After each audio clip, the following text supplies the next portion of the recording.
जेमतेम 5.5 फूट उंचीचा, किंचित पोट सुटलेला, साधारण स्थूल, कुरळ्या केसांचा, बारीक डोळ्यांचा, आखूड नाकाचा, गोबऱ्या गालाचा गहूवर्णी दिलीप थोडासा वेंधळाच दिसायचा. तो हसला ना की त्याचे फुगीर गाल असे काही पसरायचे की सरळ डोळ्यांना जाऊन भिडायचे. मग आधीच बारीक असलेले डोळे आणखीनच किलकिले व्हायचे आणि त्याच्या मोठ्या चेहऱ्याला न शोभणारे बेदाण्यांसारखे नाजूक पांढरेशुभ्र दात चमकत राहायचे आणि समोरच्याला कारण नसतानाही त्याचा चेहरा बघून हसू यायचे. त्याला मात्र त्यांच्या हसण्यात कधीच काही गोम दिसायचे नाही. उलट तो म्हणायचा, देवाने आपल्याला चेहराच असा दिलाय की तो बघून सगळ्यांनाच आनंद वाटतो, प्रसन्न वाटतं. जगाला तो कितीही वेंदळा ओंगळ वाटला तरी त्याला स्वतःला मात्र तसं कधी वाटायचं नाही. त्याच्या दिसण्याबाबतीत आणि एकूण परिस्थिती बाबतीतही तो पूर्ण समाधानी होता. इतका की नशिबाला दोष देणाऱ्या कोणीही त्याच्याकडे खुशाल जावे आणि फुकटात समाधानाचे धडे घ्यावेत. प्रतिकूल परिस्थितीतही हसत खिदळत काम करत समाधानाने कसे जगावे हे त्याच्या इतकं दुसरं कोणाला क्वचितच समजलं होतं. रोज भल्या पहाटे उठायचा. प्रातःविधी आटपून आरशापुढं उभं राहून चांगला अर्धा तास मेकअप करून वाढलेल्या पोटावरून हात फिरवत मनात चुचकावून मळकट कपडे घालून हातामध्ये 2 कळकट पिशव्या घेऊन सायकलला टांगा मारून तो घरातून निघायचा. त्याचा पहिला स्टॉप म्हणजे माळावरचं महादेवाचं मंदिर. आंब्याच्या झाडाखाली सायकल लावायची, तिथलीच 2-4 बेलाची पानं तोडायची आणि हर हर भोले शिवहर भोले अशी गर्जना करतच मंदिरात प्रवेश करायचा. महादेवाला बेल व्हायचा, नमस्कार करायचा आणि म्हणायचं, देवा तुझ्या कृपेनं रोजच्यासारखं आज पण माझं वडं टमटमीत फुगू देत, त्याचा वास अख्ख्या चौकात दरवळू देत, वडापाव खायला लोकांची रांगच्या रांग लागू देत, ती रांग बघून राधा खुदकन हसू देत आणि माझ्यासारखाच तिच्या आबाचा पण चांगला धंदा होऊ देत. राधा त्याची बालमैत्रीण. त्याच्या वडापावच्या गाड्यासमोरच तिच्या वडिलांचाही मिसळपावचा गाडा होता. तिच्या वडिलांनी आणि दिलीपच्या वडिलांनी बरोबरच धंद्याला सुरुवात केली. पण दुर्दैवाने 5-6 वर्षातच दिलीपच्या वडिलांचा अपघात झाला आणि 7-8 वर्षांचा दिलीप बापाविना पोरका झाला. वडिलांच्या माघारी झोपडीत त्याची आई आणि कधीही न संपणारं दारिद्र्य होतं. जिथं खायचीच तिथं कपड्या लत्त्याची आणि शिक्षणाची बातच कशाला. त्यालाही तशी शाळेची हौस नव्हतीच. थोडीशी अक्षर ओळख झाली होती, तेवढीच पुरे असा विचार करून त्याने शाळेला रामराम ठोकला. शाळेत जाऊन ज्ञान मिळवण्यापेक्षा पोटाला पोटभर आणि डोक्याला छप्पर मिळवणं त्याच्यासाठी जास्त महत्त्वाचं होतं. म्हणूनच त्याला जमतील ती लहान मोठी कामं केली आणि काही शिल्लक जमवली. आईची साथ होतीच. जमवलेली शिल्लक आणि कुठल्याही शाळेत न शिकवली जाणारी अनुभवांची शिदोरी घेऊन तो बाजारात उतरला. वडिलांचा जुना धंदा नव्याने सुरू करायचं त्याने ठरवलं. तेव्हा राधेच्या वडिलांनीच त्याला मदत केली. दिलीपच्या वडिलांची आणि त्यांची तशी घनिष्ठ मैत्री नसली तरी सहानुभूतीचं नातं होतं. त्याच नात्याला स्मरून त्यांनी दिलीपला नवीन धंदा सुरू करायला मदत केली.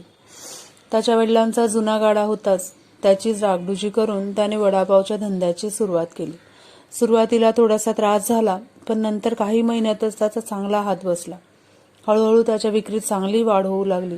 पण धंद्यात घट्ट पाय रोवण्याचं स्वप्न उराशी बाळगणाऱ्या दिलीपच्या मनाचा राधेला बघून तोल गेला. नुसता तोल नाही तर सपाटून पडला तो. 13-14 वयाच्या धारदार नाकाच्या सावळ्या चुणचुणीत राधेने त्याची झोपच उडवली. तसा त्या दिवशी त्याने काही पहिल्यांदाच तिला बघितले नव्हते. त्याचे वडील जिवंत होते तेव्हा कितीतरी वेळा दोघांनी एकत्र लुटपुटीचे खेळ खेळले होते, पण मधल्या काही वर्षांमध्ये दोघांची भेटच झाली नव्हती. राधेला पार विसरून गेला होता जणू तो. पण त्या दिवशी वडिलांना चहा घेऊन आलेल्या राधेला बघून त्याची शुद्ध सरपली. त्याने तेव्हाच मनाशी ठरवून टाकले, बस काहीही झाले तरी राधा या कृष्णाचीच होणार. त्यासाठी मी वाटेल तितके कष्ट करेन, धंद्याची वेळ वाढवेन, दर्जा सुधारेन, खूप खूप पैसे कमवेन, घर बांधेन आणि नव्या घरात राधेसह गृहप्रवेश करेन. त्याने ठरवले आणि तसं केलेही. स्वतःच्या हिमतीवर अविरत मेहनतीने धंदा वाढवला, जागा घेऊन घर बांधलं, संसारासाठी लागणाऱ्या आवश्यक वस्तू गोळा केल्या आणि राधेच्या मनाचाही कौल घेतला. हे सगळं करता करता तो 27 वर्षांचा झाला होता आणि आता राधेची आणखी वाट बघणं त्याच्या जीवावर आले होते. त्याला लगीनघाई झाली होती. राधाशी लग्न करण्यात तशी अडचण काहीच नव्हती. छोटीशी अडचण होती ती तिच्या बापाची. गेल्या काही वर्षांपासून राधाचा बाप दिलीपविषयी उगाच मनात अडी बाळगून होता. आपणच लावलेलं रोपटं आपल्यालाच खायला उठलंय याचं शल्य त्याच्या मनाला टोचत होतं. राधेला मिळवण्याच्या महत्वाकांक्षेने दिलीपने धंद्यामध्ये जी काही प्रगती केली होती ती कुणाच्याही नजरेमध्ये खुपण्यासारखी होती. इतरांसह तिच्या वडिलांनाही वाटायचं की आपला धंदा कमी होण्याला एकमेव दिलीपच कारणीभूत आहे. त्यामुळेच अलीकडे ते दिलीपशी पूर्वीप्रमाणे मनमोकळेपणाने बोलत नव्हते. घरी चहा पाण्यासाठी बोलवत नव्हते. तो आता त्यांचा प्रतिस्पर्धी बनला होता. दिलीप हे सर्व जाणून होता. त्यामुळे तो त्यांच्याशी अधिकाधिक आपुलकीने वागायचा आणि महादेवाकडे स्वतःबरोबर राधेच्या वडिलांसाठीही प्रार्थना करायचा. महादेवाला प्रार्थना करून तो निघायचा ते लक्ष्मण प्यारेच्या हॉटेलवर जाऊन थांबायचा. एक स्पेशल चहा मागवायचा. चहाचे गुटके घेत घेत थोरा मोठ्यांच्या राजकारणावरच्या गप्पा ऐकायच्या. जमलंच तर आपलंही एखादं मत मध्ये घुसवायचा, नाहीतर सगळ्यांना रामराम करून निघायचा आणि गणपत लोहाराच्या दुकानात येऊन बैठक मारायचा. गणपत त्याचा सगळ्यात जवळचा अगदी जिवलग मित्र. सकाळी सकाळी त्याच्याशी हितगुज केल्याशिवाय त्याला चैनच पडायचं नाही. मित्राशी गप्पा मारत मारत तंबाखू मळायची, तोंडात टाकायची आणि ती चगळत पुढच्या प्रवासाला निघायचं. रस्त्यातल्या शिरप्या न्हाव्याची, वसंत कासाराची जाता जाता हाक मारून रस्त्याने उभे राहूनच हालचाल विचारायची आणि रसूलभाईंच्या बेकरीकडे पाव आणण्यासाठी वळायचं. तिथूनही त्याचा पाय लवकर निघायचा नाही, कारण रसूलभाईंच्या बेकरीसमोरच राधेचं घर होतं.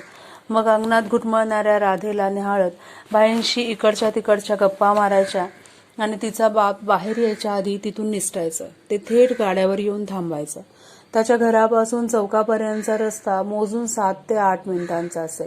पण सकाळी 6 वाजता घरातून निघालेला दिलीप चौकात पोहोचेपर्यंत 8 सव्वा 8 व्हायचे. रस्त्यातल्या या लोकांशी त्याचे वेगळे स्नेह संबंध जुळले होते. त्यांच्यापाशी घटकाभर थांबून गप्पा मारण्यात त्याला आनंद वाटायचा. पण आपल्या आनंदासाठी त्याने कधी धंद्यावर पोचायला उशीर नाही केला. त्यांच्याशी बोलण्यासाठी तो मुद्दाम घरूनच 1.5-2 तास आधी निघायचा. गाड्यावर पोचलं की पाणी वगैरे भरायचं, तेल तापत ठेवायचं. तेल तापेपर्यंत गणपतीच्या फोटोला दिवाबत्ती करायची. नंतर उकळलेल्या तेलात 2 वडे तळायचे. त्या गरमागरम वड्यांचा गणपतीला नैवेद्य दाखवायचा आणि बाप्पा काहीही कर, पण तुझ्या इतकं माझं पोट काही वाढू देऊ नकोस असं म्हणत पोटावरून हात फिरवत ते 2 वडापाव फस्त करायचे. बाप्पाला नैवेद्य दाखवण्यामागे आणि तो खाण्यामागे त्याचे 2-3 उद्देश होते. एक तर बाप्पा त्याच्यावर आणि त्याच्या धंद्यावर खुश, दुसरं म्हणजे त्याचा नाश्त्याचा प्रश्न सुटायचा आणि तिसरं म्हणजे वड्यांमध्ये तिखट मीठ बरोबर आहे की नाही हे त्याला तपासता यायचं. मग त्यामध्ये आवश्यक तो बदल करून तो गिरायकांसाठी वडे बनवायच्या कामाला लागायचा. गाणी ऐकत गिरायकांशी हसत बोलत त्याचं हे काम रात्री 8 वाजेपर्यंत चालायचं. दुपारचं जेवण आई घेऊन यायची आणि रात्रीचं जेवण घ्यायला तो घरी जायचा. दिवसभर मिळवलेला गल्ला मोजून फायदा तोटा, खरं तर फक्त फायदाच तपासून जेवायचं आणि राधेबरोबर सुखी संसाराची स्वप्न रंगवत झोपी जायची असा त्याचा नित्यक्रम होता आणि त्यात तो समाधानीही होता. पण अलीकडे त्याला अशा रात्री काटणं मोठं अवघड होऊन बसलं होतं. किती दिवस असं राधेच्या आठवणीने तळमळत राहायचं असं सारखं त्याला वाटत होतं. शेवटी एका रात्री त्याने ठरवलंच, काहीही झालं तरी उद्या तिच्या वडिलांशी बोलायचं. धाडस करून सरळ तिचा हात मागायचा त्यांच्याकडे. ते नक्की हो म्हणतील. आणि तसंही नाही म्हणण्यासारखं काय आहे माझ्यामध्ये? मी सुंदर आहे, रुबाबदार आहे, स्वतःचं घर आहे, पैसा पाणी शिल्लक आहे आणि धंद्यातही त्यांच्यापेक्षा चांगला करतो. आणि जसा माझा राधेवर जीव आहे तसाच राधेचाही माझ्यावर जीव आहे. मग काय हरकत आहे तिचं लग्न माझ्याशी लावून द्यायला? त्या दिवशी रात्रभर त्याला झोपच आली नाही. अख्खी रात्र त्याने याच विचारात जागून काढली. तिच्या वडिलांना कधी कुठे भेटायचं, भेटायला जाताना काय खायला घेऊन जायचं, विषयाची सुरुवात कुठून करायची आणि मी आणि फक्त मीच कसा राधेसाठी योग्य आहे हे त्यांना कसं पटवून सांगायचं. आणि त्यांना नाहीच पटलं तर शेवटी बाबांच्या आणि त्यांच्या जुन्या मैत्रीची आठवण कशी करून द्यायची, असं बरंच काही बाई त्याने ठरवून ठेवलं होतं. तो आता फक्त सकाळ होण्याची वाट बघत होता. पण पहाटे पहाटे कोंबड्याने भाग दिली आणि उगीच त्याच्या हृदयाची धडधड वाढू लागली. तसा तिच्या आबांच्या मनामध्ये आपल्याविषयी थोडीशी अढी असली तरी ते लग्नाला तयार होतील अशी त्याची खात्री होती. पण तरीही एक वेगळीच हुरहुर त्याच्या मनाला लागली होती. कारण आजचा दिवस त्यांच्यासाठी खास होता, स्वप्नपूर्तीची अनुभूती करून देणारा होता, राधेच्या आणि त्याच्या प्रेमाला एक निश्चित नातं देणारा होता. आयुष्यात येणाऱ्या सुखाच्या क्षणांना सामोरे जायला आपल्याला जमेल किंवा नाही, मग ते क्षण आपल्यावर रुसणार तर नाहीत ना, या आणि अशा कितीतरी शंकांनी त्याचं मन धास्तावलं होतं. पण काहीही झालं तरी आज त्याचा सोक्षमोक्ष लावायचाच असा निश्चय करूनच तो अंथरुणावरून उठला. प्रातःविधी आटपून आंघोळीला गेला. आंघोळ करता करता अचानक त्याचं लक्ष त्याच्या पायाकडे गेलं. त्याच्या पायाला गोट्याच्या बाजूला छोट्या बटाट्याच्या आकाराचा, त्याच्या वड्यासारखा टंब फुगलेला एक फोड आला होता. रात्री काही लागलं होतं का, भाजलं होतं का, किंवा चुकून तळताना पायावर तेल वगैरे सांडलं होतं का, असा खूप विचार करून बघितला त्याने. पण काल तर असं काहीच झालं नव्हतं. मग काहीही कारण नसताना एवढा मोठा फोड का बरं यावा, त्याला काहीच उमगत नव्हतं. बरं, तो दुखतही नव्हता. मग त्याने सुईने तो फोड फोडला. तसा त्यातून भळभळा रक्त आणि पाणी निघालं. एकतर आधीच तो राधेच्या वडिलांना कसं विनवायचं या विचाराने त्रस्त होता. त्यात हे फोडाचं नवं कोडं त्याच्यासमोर उभं राहिलं. त्याच्यासमोर उभे राहिलेले दोन्ही प्रश्न महत्वाचे होते. थोडासा विचार करून त्याने सकाळी दवाखान्यात जाऊन रात्री राधेच्या वडिलांकडे जायचं ठरवलं आणि तो दवाखान्यात गेला. डॉक्टरांनी त्याच्या फोडाची पाहणी केली आणि त्याला रक्तलघवी चेक करायला सांगितली. आता फोडासाठी या तपासण्यांची काय गरज, त्याला काहीच कळेना. पण आपल्यापेक्षा डॉक्टरांना नक्कीच जास्त कळतं असा विचार करून त्याने डॉक्टरांनी सांगितलेल्या सर्व तपासण्या केल्या. त्याचे रिपोर्ट्स बघून सर्व तपासणीअंती डॉक्टरांनी त्याला डायबिटीज झाल्याचं निदान केलं. सुरुवातीला त्याच्या कानांवर विश्वासच बसला नाही. तसा तो शिकलेला नसला तरी आजूबाजूच्या लोकांच्या बोलण्यावरून त्याला डायबिटीसची बऱ्यापैकी माहिती होती. उतार वयात रक्तातील साखरेचे प्रमाण वाढले की डायबिटीस होतो एवढं त्याला माहिती होतं. पण तो त्याच्यासारख्या ऐन उमेदीतल्या तरुणालाही होऊ शकतं याची मात्र त्याला अजिबात कल्पना नव्हती. आणि त्यामुळेच डॉक्टरांचा काहीतरी गैरसमज तर झाला नसेल ना, असा विचार करून त्याने पुन्हा डॉक्टरांकडे त्याबाबत विचारणा केली. पण पुन्हाही डॉक्टरांनी ठामपणे त्यालाच डायबिटीज झाल्याचे सांगितले. मग मात्र त्याला डॉक्टरांच्या म्हणण्यावर विश्वास ठेवणं भाग पडलं. आयुष्यात कधीही बरा न होणारा असाध्य असा रोग आपल्याला जडलाय या विचारानेच त्याच्या छातीत धडकी भरली. हातापायातील अवसान गळून तो धपकन खालीच बसला. डॉक्टरांनी त्याला सावरलं. या आजाराची इथून पुढे पाळायच्या पथ्याची माहिती सांगितली आणि मनाला उभारी आणणाऱ्या 4-2 गोष्टीही सांगितल्या.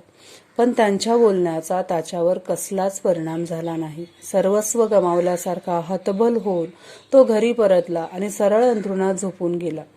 त्या दिवशी तो त्याच्या मित्रांना भेटला नाही की धंद्यावरही गेला नाही. आईने खूपच विचारलं तेव्हा माझी तब्येत बरी नाही, मला झोपू देत, एवढंच कसं तरी म्हणाला आणि न जेवता तसाच खिन्नपणे पडून राहिला. त्या दिवशी प्रसन्न व्यक्तिमत्वाचा, मनमोकळ्या स्वभावाचा, कष्टाळू, महत्वाकांक्षी, समाधानी दिलीप झोपला तो झोपलाच. दुसऱ्या दिवशी उठला तो उदास, नशिबाने खचलेला, स्वप्न भंगलेला, असमाधानी दिलीप. कुठे तो राधेची आयुष्यभराची साथ मिळवण्याची आस घेऊन उठलेला दिलीप आणि कुठे हा एक आजाराची आयुष्यभराची साथ मिळालेला दिलीप. दोघांमध्ये जमीन आसमानाचं अंतर होतं.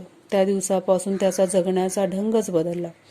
पूर्वी समाधानाने देवापुढे नतमस्तक होणारा दिलीप आता देवाकडे रागाने रोखून बघू लागला. का माझ्याशी असा वागलास म्हणून देवाकडे जाब विचारू लागला. देवाला दोष देऊ लागला. गोड खायचं नसल्यामुळे लक्ष्मण पारेच्या हॉटेलला थांबण्याचा, चहा घेण्याचा प्रश्नच नव्हता. पण तो लोकांशी गोड बोलणंही विसरला. आनंदाची उधळण करत रोज रस्त्यातून जाणारा दिलीप उदासपणे गुपचूप जाऊ लागला.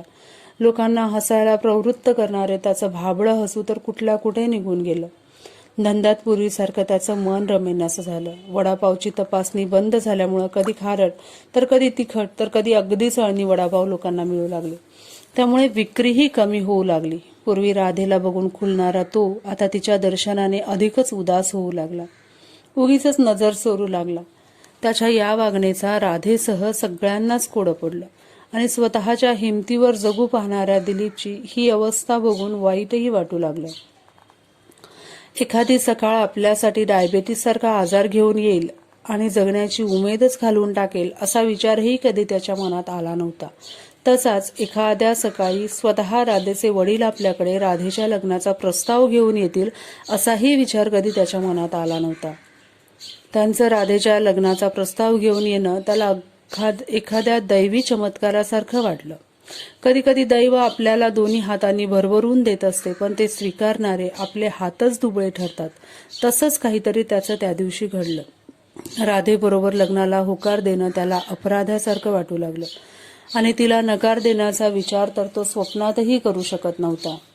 स्वीकारता येईना आणि नाकारताही येईना अशी विचित्र स्थिती झाली त्याची त्यावेळी. तसा तो आपल्या आजाराची सत्यता लपवून लग्नाला होकार देऊ शकत होता, पण त्याला तसं करायचं नव्हतं, कारण त्याचं राधेवर प्रेम होतं. त्याला तिच्या आयुष्यामध्ये दुःख घेऊन जायचं नव्हतं. शेवटी त्याने त्यांच्याकडे विचार करण्यासाठी 3-4 दिवसांची मुदत मागितली. त्यांनी मुदत दिलेल्या 4 दिवसातील 3 दिवस संपले तरी त्याचा अजून निश्चित निर्णय ठरला नव्हता. या 3 दिवसांमध्ये राधा रोज काहीतरी निमित्त काढून वडिलांच्या गाड्यावर यायची. दिवसभर तेथेच घुटमळायची. लांबून त्याला निरखायची. आपण मुलगी असूनही स्वतः पुढाकार घेऊन वडिलांना त्याच्या घरी पाठवूनही तो का लग्नाला तयार होत नाही हे जाणून घ्यायचा प्रयत्न करायची. तिचा हा प्रयत्न त्याला अगदी जीवघेणा वाटत होता. तिच्या नजरेला नजर देण्याचं धाडसच त्याच्यामध्ये नव्हतं. त्याच्या मुदतीचा 4था आणि शेवटचा दिवस उगवला. सकाळचे 9:15 वाजले असतील. संध्याकाळी राधेच्या वडिलांना काय सांगायचे याचा विचार करत करत त्याचं काम करणं चालू होतं. इतक्यात कुणीतरी त्याची पॅन्ट ओढत असल्याचं त्याला जाणवलं. त्याने खाली पाहिलं तर त्याच्या पायापाशी 6-7 वर्षांची एक चिमुरडी उभी होती. नुकत्याच उमललेल्या गुलाबासारखी नाजूक, कोमल, सुंदर अशा तिला बघून त्याच्याही नकळत त्याच्या चेहऱ्यावर पूर्वीचं हसू उमटलं.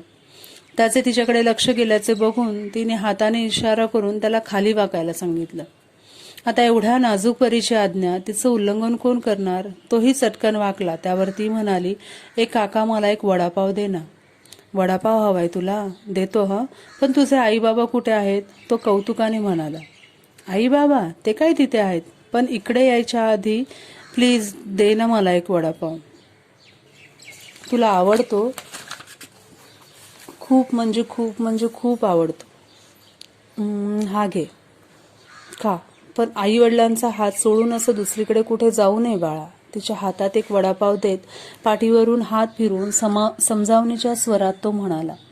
त्यावर आधी एक घास तोंडात कोंबून तो खात खात ती म्हणाली, मलाही नाही आवडत रे त्यांना दमवायला, पण ते मला एकटीला कुठे सोडतच नाहीत आणि वडापावही खाऊ देत नाहीत. आई म्हणते बाहेरचं काही खायचं नाही.